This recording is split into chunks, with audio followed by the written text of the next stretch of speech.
Welcome to Sisterhood Makeover with Cinda Brown. Today we're going to discuss how family, culture, and structure influence our relationships. But before we get started, I want to introduce a very dear friend and sister of mine, Miss April Norman. Say hi, April. Hi.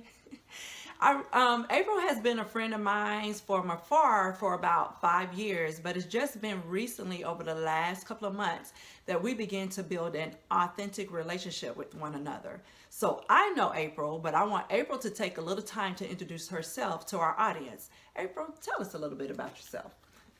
Well, I'm a single mother of three. I've been here in Augusta, Georgia for about 8 years. Okay. I recently just graduated from Georgia Military College with my associate degree in biology. And now I'm pursuing a degree in dental hygienist.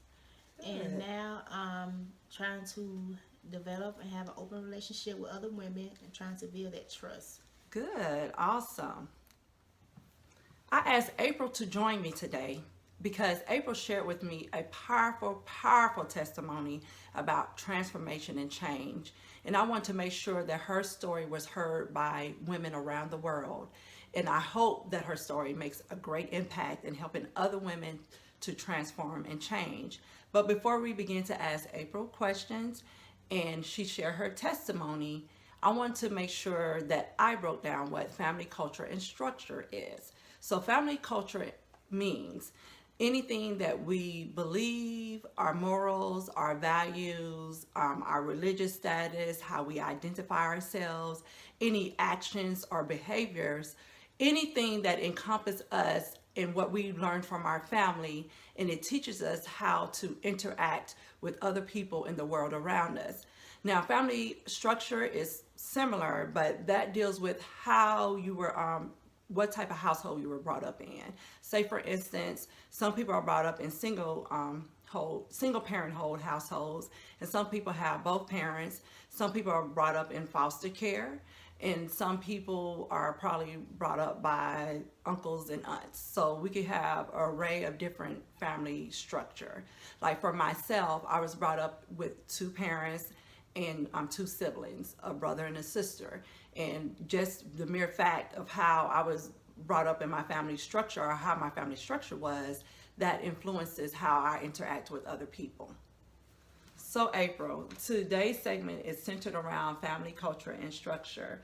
So can you tell us a little bit about your background and childhood in relation to family culture and structure? Well, I grew up from a single parent home. I'm the middle child of my family. I do have a younger brother and a younger sister. My mom was a single parent for a while, till maybe when I got maybe like 6 years old. She did meet this man, a very charming man. She dated him. Soon after a while, they ended up marrying. And soon as she married him, he became very abusive to us. He started beating my brother, sister, and I, Wow. and my mom. And he also started sexually abuse my sister. And this abuse lasted for about 6 years. Wow. And after the 6 years, he did end up going to jail for what he did to my sister. And after those 6 years, my mom, after the man went to jail, she ended up fell into a deep depression stage. Yes. She started drinking heavy, smoking. She never was at home with us. At that time, my brothers and sister both turned to the streets, and I was the one that was always left at home alone by myself. And then at that time, at age 14, I got tired of being at home by myself. So I tried to go hang out with my sister and her friends. So that peer pressure of just being around her and her friends, I wasn't having sex at that time, but they were. So I wasn't allowed to hang up with them unless I started having sex with them. Wow. So at 14 years old, the very first time I tried to have sex, I got pregnant. And how was that like, being pregnant so young? It was very difficult because at that age, I had to learn how to be a mother. Also, at the same time, it was a lot of responsibility. I was still in school. I stayed in school, but I didn't have a whole lot of friends because I was known as being weird. The boys and girls thought I was very weird for having a baby at that age, so I didn't have a whole lot of friends. So just that guilt and shame just kind of took over my life at that young age. Wow. So do you feel like, because I heard you said that you felt guilt and shame, and of course, being a teenager, trying to have a baby and raise a baby is difficult because you don't really know your own identity. You're just starting to kind of learn about yourself. But do you think when you begin to raise your child, that the things you dealt with in your household influenced the way you raised your child? Yes, it did. I had to learn how to love a child that I didn't learn myself. I definitely didn't know how to be a mom because just seeing my mom, she wasn't a very best mom that raised her right. So I had to learn how to just take on all that responsibility and raise a kid where I didn't know how to do that myself. Wow. Wow. So, April, just to kind of shift gears just a tad bit, do you have any specific memories of your childhood that you feel is a strong influence or became a strong influence in your adulthood of how you interact with women or other people in general? Yes, it did. I used to have a problem with just learning to let people in, trusting people. I never allowed myself to have an open relationship with anybody. Never really have a whole lot of friends growing up. And when it came to me dating men, I was very bitter toward men. I didn't trust them. So that kind of drew a lot of men away from me. And did you, I don't know if you mentioned, but did you like show some exact like behavior or learned behavior that you dealt with in your household? Because I know you touched on kind of abusive towards them. Can you tell us specifically how you were abusive towards them? Yes, I did. I was very verbal abuse. So you were so very I picked aggressive. that on. And I know my sister, she was more of, when she dated men's, she liked to fight men. So I see how that childhood, how she had that anger toward men's. So it also had an effect on her too. Wow. Well, April, I think you kind of really gave us a clear understanding of how family culture and structure can influence our relationships, and it can influence our relationships with anyone, with our children, with other women, and or just with the opposite sex. So any relationship that we get into, it sounds like, even from your story, that it could become a big influence. Now, because I know you already shared your powerful testimony with me of how you begin to transform and change, I want you to share that with the audience, because there's some women out there that may be in the same situation that you were in, and they haven't quite figured out how to get out of that, how to change their learned behavior that they learned in their childhood. And I want you just to share with us how your transformation began and the steps that you took to begin to change who you are. The step that I took, I started to seek God for myself. I wasn't raised in church. Right. So when I moved here, a few years after I moved here, I ended up meeting this lady. She was a daycare owner, and she used to always pray with me. And after a while of that, she invited me to her church. Okay. So I started going to church, and the very first Sunday that I went to the church, I joined that church. And I joined it because I felt peace as in sitting there. So that peace of just being in God present is what made me learn to start seeking God for myself. So just seeking God, learning to seek Him, that's what made me transformation to now. Okay. So it sounds like you're saying one of your first steps in transforming or changing is learning how to develop a relationship with God. What are some other steps you probably took? Because I want to make sure that women get like key steps into the process of how they could change. So for you, religion was never in your background, nowhere in your background, but someone came into your path that began to pray with you, show you kindness, which kind of drew you into going to church. But then once you got to church, you felt peace. But then you begin to seek God for yourself. So what are some things that you begin to do to start really developing or cultivating that relationship with God? The thing that I started doing, I started really like reading my words. I started praying a lot, fasting, and just learning to just give God all of my all. And through that is what brought me into developing a relationship with God.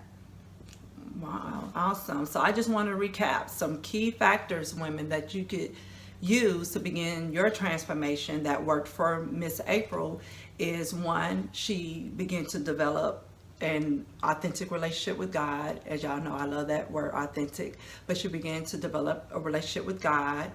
And after she began to kind of seek God and develop a relationship, she began to take on certain habits like reading her word. She said praying and fasting. So she began to communicate with God. And then third, she made the commitment to hang in there, and she committed to the relationship that she started. So I think those are three key things that we could take from April's life and probably apply it to our own life, so we can begin to have a process of changing probably things that were not so good that happened in our background or in our childhood. And she's a living testimony that change can occur and change can happen.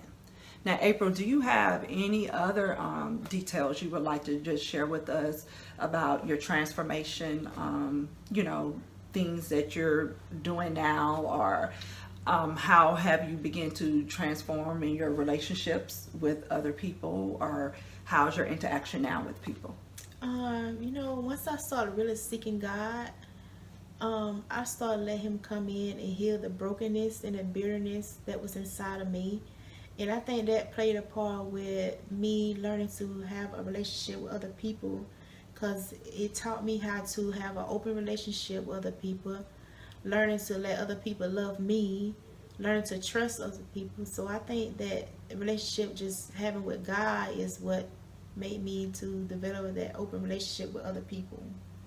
That's really good, and that's really powerful. So would you say like self-perception, your self-perception began to change, and once your self-perception began to change, then you were easily able to embrace other people, Yes, right? ma'am. And I wanted to pull that out because I talked about on our first episode of how, in the sisterhood, we mirror one another. So you're a reflection of who I am. But if my self-perception is off and jacked up, it's going to be very difficult for me to see you in a positive light. Now, April, it has been a delight having you on the show. I think it was very important for you to share your story because it speaks on how we can change and how we can transform no matter the circumstances. But before we go, do you have any last thoughts or words of encouragement that you could offer our sisters? The thing that I'm going to say is, no matter what you've been through in life or going through it in life, I think the most important is just draw close to God. You allow Him to come in and heal you, deliver you. He would take away. If you are broken, He would take that away. If you are bitter, He'll take that away. If you still hold on to in the past hurt or pain, whatever you might have went through in life, you can draw close to God and allow Him to heal you. There's a verse that say, God says, "Seek me, I'll come near to you." So I'm here to tell you, you just learn to seek God and learn and let Him come near to you. You will be healed from whatever it is that you need to be healed from. Thank you, April, so much for those last words of encouragement. Now, sisters, I know it's some of you that may tune in that you completely don't know anything about God, but you could still take out of April's story is that you have to begin to get to a place of healing and wholeness and knowing who you are. So you could use different resources to begin to having a transformation and change your self-perception about yourself.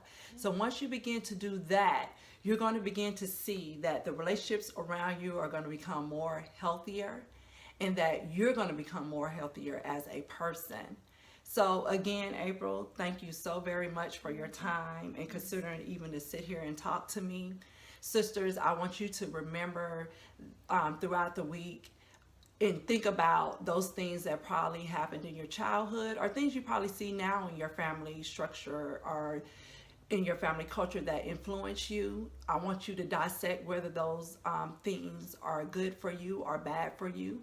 And those things that are not so good for you, I want you to begin to cut them away out of your life and begin to do different things. You know, get out of your comfort zone to begin to change your behaviors and change your actions, because we want to make sure that we're all living a productive, a healthy lifestyle. And we want to make sure that we're developing a good concept of ourselves and who we are, and developing good self-esteem. So once again, signing off, your friend and your sister, Cinda Brown.